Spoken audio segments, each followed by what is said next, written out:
Meantime, weed science specialist Joe Armstrong explains to us just how those weeds rob the wheat of essential nutrients. Weeds do affect the protein content of the grain as well because they're competing for nitrogen, which is the basic building block of protein.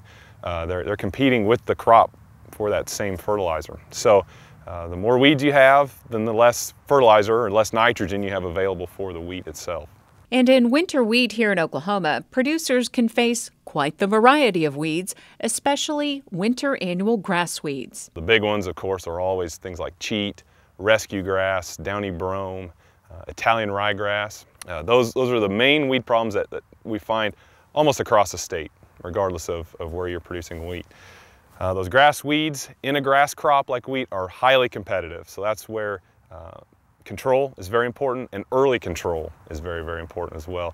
Those grass weeds are going to compete immediately. Once they're out of the ground, along with the wheat, they will be robbing the yield potential of that crop. Other things, broadleaf weeds like henbit or some of the mustard weeds or shepherd's purse, those types of weeds, those can be competitive with wheat as well and reduce yield. Those aren't necessarily a quality issue quite like the grass weeds would be.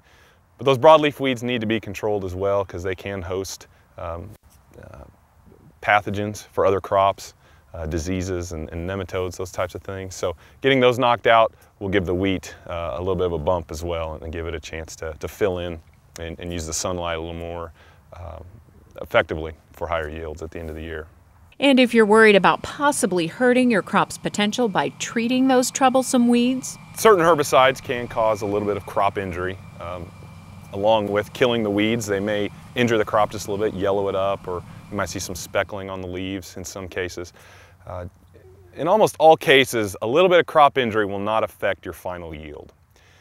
In some situations, you might see where that crop injury is well worth it if you can control those weeds, that the effect of the weed is much, much greater than any effect that the herbicide would have on the crop itself. So that trade-off, it's well worth it in most cases where those weeds are out-competing the crop, and even a little bit of crop injury would still result in much higher yields if you get those weeds controlled, especially at the right time when you can let the crop take over and use that moisture and nutrients appropriately.